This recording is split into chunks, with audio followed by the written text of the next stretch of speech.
বাইকটা চালাইলে আমার শরীর ঠিক থাকে, ভালো থাকে, আর আমার কোনো বাধা সৃষ্টি নাই, আমার কোনো কৈফত নাই। আমার গাড়ি ভালো আছে, আমি ভালো আছি, আমি গাড়ি চালাতে পারি। আর ইঞ্জিনের গাড়ি চালাতে এটা যে ইঞ্জিলারে এটা স্পিড বেশি, এখন মানুষ ক্ষয়ক্ষতি হয় বেশিরভাগ, অ্যাক্সিডেন্ট বেশিরভাগ।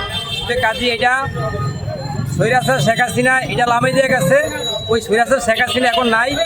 আর এটা অবৈধ গাড়ি, বিভিন্ন কারেন্ট লোডশেডিং এগুলো সমস্যা হয়। ব্যাটারির ভিতরে গলে চলুন, সমস্যা মেন রাস্তা আছে, কিন্তু তারা তো ওইদিকে হাত দিলে কবজা গেলে তারা তো মেন রাস্তা আইসা পড়ে, কথা বুঝেন, তারা মেন রাস্তা আইসা পড়ে। হ্যাঁ, এই জন্য ঝামেলাটা হয়। আমি তো কইলে একেবারে বন্ধ করতে, এটা আমি বলবো না। আমার পাও রিক্সা চালায় মনে করেন দেখাচ্ছে যে এটা সরকার অনুমোদিত রিক্সা, আমরা চালাই খাইতাছি।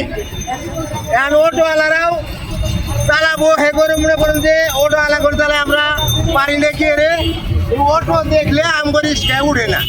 অটো ড্রাইভার সবাই কিন্তু এক সমান না। আমাদের পাওয়ালারা দাম পাতালে মনে করেন আমরা সিরিয়ালে থাকি, আমরা ডান পাশ দিয়ে খুব কম যাই, আমরা বামেই থাকি বেশি, কারণ আমরা তো ভয় আছে। সবাই যদি আমরা অটো চালাই তাহলে ঢাকা শহরটা আজকে তো অটো চলে না, আজকে তো জাম ও দাম একটা জামের লাগাই দেয়। দাম এলে মানুষের দাম আজকে তো অটো চলে না, আজকে তো জামকে, আইলাম ফাটা, আজকে তো জামকে। আজকে তো ফাঁকা রাস্তা আইলাম। একটা অটো 1,05,000 টাকা দা কিস্তি লইয়া অটোটা কিনছে। আচ্ছা ঠিক আছে, ওই বেড়া কিস্তিটা শোধ করবো না, ব্যাটারি যে জায়গাতে লাইসেন্স করে আনে ওই জায়গায় বন্ধ করে দেব। আমরা যে ব্যাটারিটা চালাইতেছি 1 বছর 6 মাস চলবো, আমাদের ব্যাটারি বাদ দিয়ে দেবো। আমরা ব্যাটারি কোনো জায়গার থেকে কিনতে পারুম না, আমরা অটোমেটিক অটো বন্ধ করে দেবো। আমরা যে সময় অটোর পাশপাতি আমরা কিনতে পারবো না, তখন আমরা অটো এমনি বন্ধ হয়ে যাবো।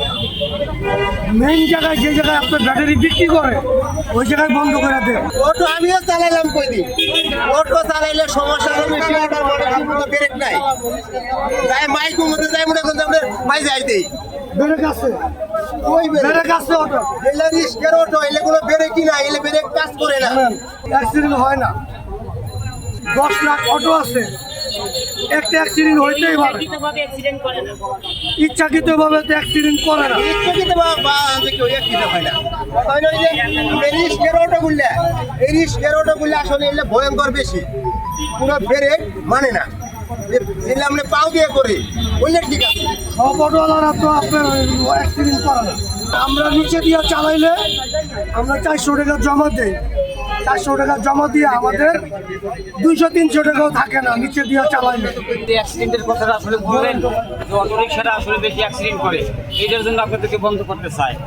তো এই জিনিসটা আসলে শ্রমজীবী মানুষ যারা কাজ করে বা যারা যা কিছুই করে এই দেশের ট্যাক্স দিয়া, তাদের যদি প্রশিক্ষণ না থাকে, প্রশিক্ষণের দায়িত্বটা থাকে তো দেশের লোকদের, যে ভালো চালায় তারে তো আপনি অর্থসের কারণে বন্ধ করে দিতে পারেন না, এটা একটা ভুল কথা।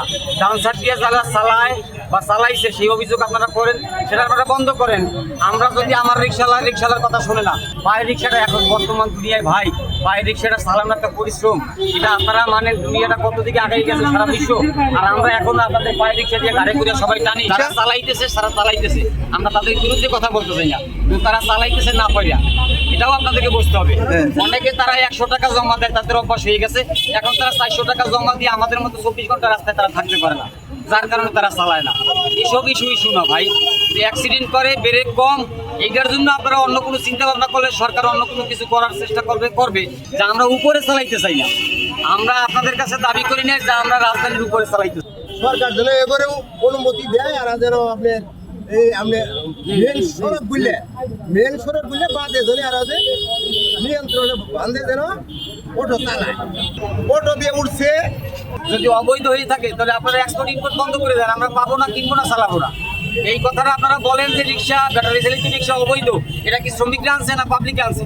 না দেশের কোনো গণ্যমান্য লোক আনছে? আনছে তো তারা। আর তারা যেহেতু আনছে, তারা আজকে বিগত 10 বছর 15 বছর হয়ে চলে যাওয়ার পরে আজকে এখন এই জায়গায় তারা এই অটো রিক্সা বন্ধ করে দিতে হবে, এটা অবৈধ, এটা অ্যাক্সিডেন্ট করে। এখন এটা তো আগে বিবেচনা করা উচিত ছিল। এখন তো এটার সংখ্যা অনেক লোক জড়িত হয়ে গেছে এটার সাথে, প্রায় 60 লক্ষ লোক এটার সাথে জড়িত। আপনি বাদ দিয়ে দিলেন, এই 60 লক্ষ লোকের কর্মসংস্থান আপনি আগে করিয়ে দেন। কর্মসংস্থান, আপনি তো সংস্কারের কথা কন, সরকার প্রধান তো বলে বারবার আমরা সংস্কার করবো।